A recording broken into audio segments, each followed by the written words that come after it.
வணக்கம். ஆகாஷவாணி. மாநில செய்திகள் வாசிப்பவர் ஜெய்கீதா ரவி. தலைப்புச் செய்திகள். பழங்குடியின மக்களின் பாரம்பரியத்தை பாதுகாக்க பல்வேறு நடவடிக்கைகள் மேற்கொள்ளப்பட்டு வருவதாக பிரதமர் திரு நரேந்திர மோடி தெரிவித்துள்ளார். தேர்வு முறைகளில் சீர்திருத்தங்களை மேற்கொள்ள மத்திய அரசுடன் மாநில அரசுகள் இணைந்து செயலாற்ற வேண்டும் என்று மத்திய கல்வி அமைச்சர் திரு தர்மேந்திர பிரதான் கேட்டுக் கொண்டுள்ளார். அரியலூர் மாவட்டத்தில் 3 கோடி ரூபாய் மதிப்பீட்டில் கூட்டு குடிநீர் திட்டம் மேம்படுத்தப்படும் என்று முதலமைச்சர் திரு மு.க. ஸ்டாலின் அறிவித்துள்ளார். தமிழ்நாட்டில் நோயற்ற எதிர்கால தலைமுறையை உருவாக்க நடவடிக்கை எடுக்கப்பட்டு வருவதாக மாநில அமைச்சர் திரு தங்கம் தென்னரசு கூறியுள்ளார். இந்திய தென்னாப்பிரிக்க அணிகளுக்கு இடையிலான 4வது இறுதி டுவெண்டி கிரிக்கெட் போட்டி ஜோகன்னஸ்பர்கில் இன்று நடைபெறுகிறது. இனி விரிவான செய்திகள். நாட்டில் பழங்குடியின மக்களின் பாரம்பரியத்தை பாதுகாக்க பல்வேறு நடவடிக்கைகளை மத்திய அரசு மேற்கொண்டு வருவதாக பிரதமர் திரு நரேந்திர மோடி தெரிவித்துள்ளார். பகவான் பிர்சா முண்டாவின் 150வது பிறந்த தினமான பழங்குடியினர் பெருமை விழாவை ஒட்டி பீகார் மாநிலம் ஜமுயில் பல்வேறு வளர்ச்சித் திட்ட பணிகளை தொடங்கி வைத்து பேசிய அவர், பழங்குடியின மக்களின் நலனுக்காக தனி அமைச்சகம் பிஜேபி அரசால் உருவாக்கப்பட்டதை சுட்டிக்காட்டினார். பழங்குடியின மக்கள் நாட்டிற்கு ஆற்றிய பல்வேறு சேவைகளை கௌரவிக்கும் வகையில் கலை மற்றும் கலாச்சார பிரிவுகளில் பத்ம விருதுகள் வழங்கப்படுவதாகவும் அருங்காட்சியகங்கள் அமைக்கப்பட்டதையும் பிரதமர் எடுத்துரைத்தார். பழங்குடியின மக்களின் பாரம்பரிய மருத்துவத்தை அறிந்து கொள்ளும் வகையில் அருணாச்சல பிரதேசத்தில் இது தொடர்பான ஆராய்ச்சி மேற்கொள்ளப்பட்டு வருவதாகவும் அவர் குறிப்பிட்டார். தொடர்ந்து பிர்சா முண்டாவை கௌரவிக்கும் வகையில் நினைவு நாணயம் மற்றும் தபால் தலையையும் பிரதமர் வெளியிட்டார். பிரதமரின் ஜன்மன் திட்டத்தின் கீழ் 11,000 வீடுகளை பயனாளிகளுக்கு வழங்கிய அவர் 30 நடமாடும் மருத்துவ பிரிவுகளையும் தொடங்கி வைத்தார். இந்நிகழ்ச்சி ஆகாஷவாணியில் நேரடியாக ஒலிபரப்பப்பட்டதை அடுத்து நண்பகல் 12:40 மணிக்கு ஒலிபரப்பாக இருந்த மாநில செய்தி அறிக்கை பிற்பகல் 3 மணிக்கு ஒலிபரப்பாகிறது. நாட்டில் பழங்குடியின மக்களின் வாழ்வாதாரத்தை மேம்படுத்த பல்வேறு நடவடிக்கைகளை மத்திய அரசு மேற்கொண்டு வருவதாக உள்துறை அமைச்சர் திரு அமித்ஷா தெரிவித்துள்ளார். புதுதில்லி பன்சேரா பூங்காவில் பகவான் பிர்சா முண்டாவின் திருவுருவ சிலையை இன்று திறந்து வைத்து பேசிய அவர், அன்னாரது அர்ப்பணிப்புமிக்க வாழ்க்கையை இளைய தலைமுறையினருக்கு வழிகாட்டியாக விளங்குவதாக குறிப்பிட்டார். முன்னதாக இன்று காலை குடியரசுத் தலைவர் திருமதி திரௌபதி முர்மு, குடியரசு துணைத் தலைவர் திரு ஜெகதீப் தன்கர், மக்களவைத் தலைவர் திரு ஓம் பிர்லா உள்ளிட்டோர் நாடாளுமன்ற வளாகத்தில் நிறுவப்பட்டுள்ள பகவான் பிர்சா முண்டாவின் திருவுருவ சிலைக்கு மாலை அணிவித்து மரியாதை செலுத்தினர். இதனிடையே பழங்குடியினர் பெருமை தின விழாவையொட்டி பல்வேறு நிகழ்ச்சிகளுக்கு தமிழக அரசு சார்பிலும் ஏற்பாடு செய்யப்பட்டுள்ளது. கள்ளக்குறிச்சி மாவட்டம் வெள்ளிமலையில் பழங்குடியின பள்ளியில் மரக்கன்றுகள் நடும் விழாவை மாநில ஆதிதிராவிடர் மற்றும் பழங்குடியின நலத்துறை அமைச்சர் டாக்டர் மதிவேந்தன் இன்று தொடங்கி வைக்கிறார். சென்னையில் நடைபெறும் மருத்துவ முகாமில் மாநில மருத்துவ மக்கள் நல்வாழ்வுத்துறை அமைச்சர் திரு மா சுப்பிரமணியன் பங்கேற்கிறார். பிரதமர் திரு நரேந்திர மோடி முதலாவது போடோலாந்து பெருவிழாவை புதுதில்லியில் இன்று மாலை தொடங்கி வைத்து சிறப்புரையாற்றுகிறார். 2 நாட்கள் நடைபெறும் இந்நிகழ்ச்சியில் அசாம், மேற்கு வங்கம், நேபாளம் மற்றும் வடகிழக்கின் சர்வதேச எல்லை பகுதிகளில் வசிக்கும் பூர்வீக போடோ மக்களை ஒருங்கிணைப்பதை நோக்கமாக கொண்டு நடைபெறுகிறது. நாட்டில் தேர்வு முறைகளில் சீர்திருத்தங்களை மேற்கொள்ள மத்திய அரசுடன் மாநில அரசுகள் இணைந்து செயலாற்ற வேண்டும் என மத்திய கல்வி அமைச்சர் திரு தர்மேந்திர பிரதான் தெரிவித்துள்ளார். ஹைதராபாத்தில் இன்று இந்தியன் ஸ்கூல் ஆஃப் பிசினஸ் நிகழ்ச்சியில் கலந்து கொண்டு பேசிய அவர், டாக்டர் ராதாகிருஷ்ணன் கமிட்டியின் பரிந்துரையின்படி நுழைவுத் தேர்வு முறையில் மாற்றங்கள் பரிந்துரைக்கப்படும் என்று கூறினார். குளறுபடி ஏற்படாத வகையில் பிழையில்லாத நுழைவுத் தேர்வு முறையை அமல்படுத்த மத்திய அரசு உறுதி பூண்டிருப்பதாகவும் அமைச்சர் தெரிவித்தார். சீக்கிய மதத்தை தோற்றுவித்த குருநானக்கின் 555வது பிறந்த நாளான குருநானக் ஜெயந்தி நாடு முழுவதும் உள்ள சீக்கியர்களால் இன்று பக்தி சிரத்தையுடன் கொண்டாடப்படுகிறது. இந்நாளையொட்டி பஞ்சாப் அமிர்தசரஸ் பொற்கோவில் உட்பட நாடு முழுவதும் குருத்வாராக்களில் சீக்கியர்கள் வழிபாடு செய்து வருகின்றனர். நீங்கள் கேட்டுக்கொண்டிருப்பது ஆகாஷவாணியின் மாநில செய்தி அறிக்கை. தமிழ்நாட்டில் பொதுமக்களின் நலனை கருத்தில் கொண்டு பல்வேறு புதிய திட்டங்களை அரசு செயல்படுத்தி வருவதாக முதலமைச்சர் திரு மு.க. ஸ்டாலின் தெரிவித்துள்ளார். அரியலூர் மாவட்டம் கொல்லாபுரத்தில் பல்வேறு வளர்ச்சித் திட்ட பணிகளை இன்று தொடங்கி வைத்து பேசிய அவர், அரசால் அறிவிக்கப்படும் திட்டங்களின் செயல்பாடுகள் குறித்து கள ஆய்வு மேற்கொள்ளப்பட்டு வருவதாக கூறினார்.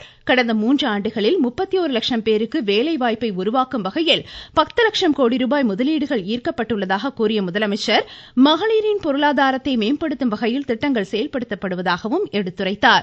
அரியலூர் மாவட்டத்தில் 3 கோடி ரூபாய் மதிப்பீட்டில் கூட்டு குடிநீர் திட்டம் மேம்படுத்தப்படும் என்றும், அரியலூர் ஆட்சித்தலைவர் வளாகத்தில் 4 கோடி ரூபாய் மதிப்பீட்டில் தீயணைப்பு அலுவலகம் கட்டப்படும், 35 சுகாதார நிலையங்களுக்கு சொந்த கட்டிடம் கட்டித்தரப்படும், பெரம்பலூர் மருதையாற்றில் 24 கோடி ரூபாய் செலவில் உயர்மட்ட பாலம் அமைக்கப்படும் உள்ளிட்ட புதிய அறிவிப்புகளையும் முதலமைச்சர் வெளியிட்டார்.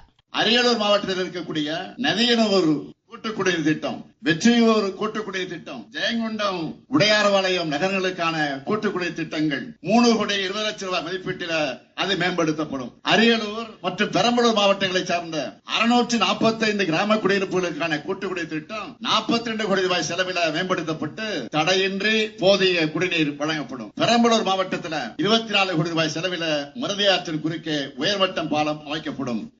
முன்னதாக அரியலூர் மாவட்டம் ஜெயங்கொண்டம் சிப்காட் தொழில் பூங்காவில் தைவான் நாட்டை சேர்ந்த நிறுவனத்துடன் இணைந்து 1000 கோடி ரூபாய் மதிப்பீட்டில் காலணி உற்பத்தி தொழிற்சாலைக்கு முதலமைச்சர் அடிக்கல் நாட்டினார். இந்நிறுவனத்தின் மூலமாக 15,000 இளையோருக்கு வேலைவாய்ப்பு கிடைக்கும். தொடர்ந்து வாரணாசி அங்கன்வாடி மையத்தில் ஊட்டச்சத்தை உறுதி செய் திட்டத்தின் 2ஆம் கட்ட விரிவாக்கத்தையும் அவர் தொடங்கி வைத்தார். அரியலூர், பெரம்பலூர் மாவட்டங்களில் 120 கோடி ரூபாய் மதிப்பிலான 53 புதிய திட்டப்பணிகளுக்கு அடிக்கல் நாட்டிய முதலமைச்சர் 88 கோடி ரூபாய் மதிப்பில் 507 முடிவுற்ற பணிகளையும் தொடங்கி வைத்தார். மொத்தம் 174 கோடி ரூபாய் மதிப்பீட்டில் 21,862 பயனாளிகளுக்கு நலத்திட்ட உதவிகளையும் முதலமைச்சர் வழங்கினார். தமிழகத்தில் தாய்மார்களுக்கு ஊட்டச்சத்து பெட்டகம் வழங்குவதன் மூலமாக நோயற்ற எதிர்கால தலைமுறையை உருவாக்க நடவடிக்கை எடுக்கப்பட்டு வருவதாக மாநில நிதியமைச்சர் திரு தங்கம் தென்னரசு தெரிவித்துள்ளார். விருதுநகர் மாவட்டத்தில் 2200 தாய்மார்களுக்கு ஊட்டச்சத்து பெட்டகம் வழங்கும் திட்டத்தை இன்று தொடங்கி வைத்து பேசிய அவர், காலநிலை மாற்றத்தால் ஏற்படும் நோய்களில் இருந்து எதிர்கொள்ளும் வகையில் ஆற்றல் மிக்க சமுதாயத்தை உருவாக்க வேண்டும் என்றும் கேட்டுக் கொண்டார். இதுபோன்ற பெட்டகங்களை வழங்கி நோயற்ற தலைமுறையை உருவாக்க வேண்டியது நம் கடமை என்று அவர் எடுத்துரைத்தார். தமிழக கூட்டுறவுத்துறையில் காலத்திற்கு ஏற்ப புதிய தொழில்நுட்பங்கள் மூலம் சேவைகள் வழங்கப்பட்டு வருவதாக மாநில நீர்வளத்துறை அமைச்சர் திரு துரைமுருகன் தெரிவித்துள்ளார். வேலூர் மாவட்டம் காட்பாடியில் 71வது கூட்டுறவு வார விழாவில் இன்று பங்கேற்று பேசிய அவர், விவசாயிகளுக்கு வழங்கப்பட்ட கூட்டுறவு கடன்களில் 87 கோடி ரூபாய் தள்ளுபடி செய்யப்பட்டுள்ளதாக தெரிவித்தார். பொங்கல் பண்டிகையை ஒட்டி நியாய விலை கடைகள் மூலம் பொருட்கள் வழங்கப்பட உள்ள நிலையில் அங்கு அவ்வப்போது ஆய்வு மேற்கொள்ளப்படும் என்றும் கூறினார். தமிழ்நாடு நகர்ப்புற வாழ்விட மேம்பாட்டு வாரியத்தின் கீழ் கட்டப்படும் புதிய குடியிருப்புகளில் பொதுமக்களின் விருப்பத்திற்கு ஏற்ப தேவையான மாற்றங்கள் செய்யப்பட்டு வருவதாக மாநில இந்து சமய அறநிலையத்துறை அமைச்சர் திரு சேகர் பாபு தெரிவித்துள்ளார். சென்னையில் இன்று செய்தியாளர்களிடம் பேசிய அவர், தகுதியான நபர்களுக்கு மட்டுமே குடியிருப்புகள் ஒதுக்கீடு செய்யப்பட்டு வருவதாகவும் கூறினார். இலங்கை தமிழரின் நலனுக்காக மாநில அரசு பல்வேறு திட்டங்களை செயல்படுத்தி வருவதாக மாநில சிறுபான்மையினர் நலன் மற்றும் வெளிநாடு வாழ் தமிழர் நலத்துறை அமைச்சர் திரு நாசர் தெரிவித்துள்ளார். சென்னை புழல் காவாங்கரை இலங்கை தமிழர் மறுவாழ்வு மையத்தில் 2 கோடி 30 லட்சம் ரூபாய் மதிப்பீட்டில் 40 பேருக்கு வீடு கட்டுவதற்கான ஆணைகளை வழங்கிய அவர், எஞ்சியுள்ள குடியிருப்புகளின் கட்டுமான பணிகள் விரைவில் முடிக்கப்படும் என்றார். தமிழ்நாட்டில் வாக்காளர் பட்டியல் சிறப்பு சுருக்கமுறை திருத்த முகாம் நாளை மறுநாள் வரும் 23, 24 ஆகிய தேதிகளில் அனைத்து வாக்குச்சாவடி மையங்களிலும் நடைபெற உள்ளது. வேளாண் மாணக்கரை டிஜிட்டல் பயிர் ஆய்வு பணியிலிருந்து தமிழக அரசு விடுவிக்க வேண்டும் என்று பாமக நிறுவனர் டாக்டர் ராமதாஸ் வலியுறுத்தியுள்ளார். சென்னையில் அவர் வெளியிட்டுள்ள அறிக்கையில், இப்பணிகளை கிராம நிர்வாக அலுவலர் அல்லது தனியார் நிறுவனங்களை கொண்டு மேற்கொள்ளுமாறும் தெரிவித்துள்ளார். மனுநீதி சோழனின் புகழை வருங்கால தலைமுறையினர் அறிந்து கொள்ளும் வகையில் அவரது கற்சிலை திருவாரூரில் அமைக்க அரசிடம் பரிந்துரைக்கப்படும் என்று சட்டப்பேரவை மனுக்கள் குழு தலைவர் திரு காந்திராஜன் தெரிவித்துள்ளார். திருவாரூரில் பல்வேறு வளர்ச்சித் திட்டப் பணிகள் தொடர்பாக இன்று ஆய்வு மேற்கொண்ட குழுவினர் திருத்துறைப்பூண்டி அரசு மாணவர் விடுதிக்கு தேவையான மேம்பாட்டு வசதிகள் செய்து தர அறிவுறுத்தியுள்ளதாக குறிப்பிட்டார். மயிலாடுதுறை மாவட்டத்தில் ஐப்பசி மாத துலா உற்சவத்தை ஒட்டி இன்று நடைபெறும் கடைமுக தீர்த்தவாரியில் ஆயிரக்கணக்கானோர் பங்கேற்று புனித நீராடி வருகின்றனர். இதுகுறித்து எமது செய்தியாளர்.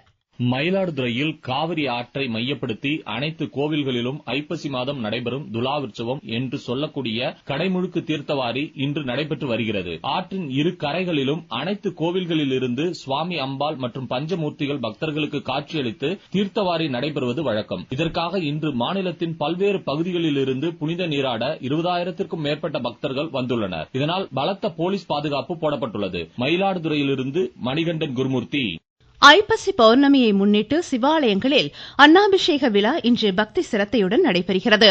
தஞ்சை பிரகதீஸ்வரர் திருக்கோவிலில் 1000 கிலோ அரிசியை கொண்டு பிரம்மாண்ட அன்னாபிஷேகம் இன்று நடைபெறும்.